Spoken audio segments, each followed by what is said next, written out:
रात के करीब 2 बजे एक गांव में अचानक से एक बड़ी और लंबी इच्छाधारी नागिन रेंगते हुए घुसती है। वह बहुत गुस्से में लग रही थी और किसी को ढूंढ रही थी। कुछ ही पलों में वह अपने असली रूप में आती है। असली रूप में आकर वह और भी ज्यादा भयानक लग रही थी। आखिरकार मैं इस गांव में पहुंच ही गई। ये गांव को मैं तबाह कर दूंगी। ये तुम्हारी आखिरी रात होगी जब तक वो मुझे नहीं मिल जाता। फिर क्या था, वह नागिन एक घर में घुसती है और वहाँ एक आदमी को सोया देख फिर से नागिन बन जाती है और उस आदमी के पैर पर काटती है। उसके बाद वह आदमी वहीं पर मर जाता है। ऐसा करके नागिन बहुत सारे लोगों को जान से मार देती है। तभी सुबह हो जाती है। इन मौतों के बारे में लोगों को पता चल जाता है। पूरे गांव के होश उड़ गए जब उन्होंने एक दिन में इतनी सारी मौतें होते देखी। फिर अगले दिन भी मौतें रुकती नहीं, होती गई, जो कि नागिन ही इनको मार रही थी। सभी गांव वाले सरपंच जी से शिकायत करते हैं, अरे सरपंच जी, हमारे गांव में ये मौतें रुकने का नाम नहीं ले रही। हर रोज 5-6 लोग मर रहे हैं और तो और उनके पैर पर काटने का निशान है। लगता है ये काम किसी भूत का है। आइयो सब लोग शांत रहो जी, मुझे 20 साल का तजुर्बा है। आइयो, ये काम पक्का नागिन का है जी। मैं अपने अन्ना राय स्टार को बुलाऊंगा जी।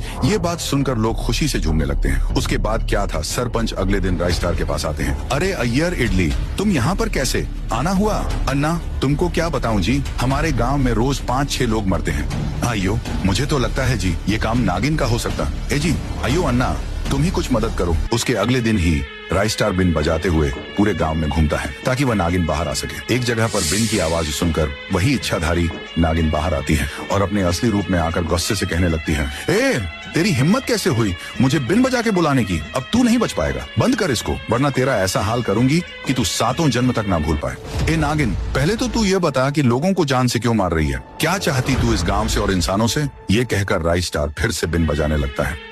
हाँ, रुको, बिन मत बजाओ, मैं बताती हूँ। दरअसल मैं और मेरा बच्चा रोड पार करते हुए जंगल जा रहे थे कि तभी बाजू से अचानक एक पीली जीप तेजी से आकर मेरे बच्चे के ऊपर से निकल जाती है। उसी समय मेरे बच्चे के 2 टुकड़े हो जाते हैं और वह तड़प तड़प कर मर जाता है। उसी के बाद से मैंने ठान लिया कि वह पीली जीप में जो कोई भी था उसे नहीं छोड़ूंगी। मैं दर दर ढूंढती रही। इसी बीच मैंने लोगों को मारा। राय स्टार सोचता है, अरे 1 सेकंड, इस पूरे गांव में पीली जीप एक शख्स के पास है, वो है White 444। फिर राय स्टार नागिन से कहता है, देखो मैं पीली जीप वाले शख्स का पता तुम्हें दूंगा, पर एक शर्त पर, तुम्हें ये गांव हमेशा हमेशा के लिए छोड़कर जाना पड़ेगा। राय स्टार नागिन को White 444 का पता बता देता है। उसके बाद वह नागिन उसके दरवाजे पर पहुंचती है और एक खूबसूरत सी लड़की में बदल जाती है। तभी White 444 नागिन के सामने आता है। नागिन कहती है, मैं तुमसे बहुत प्यार करती हूँ, आई लव यू। White 444 खुशी से कहता है, आई लव यू टू।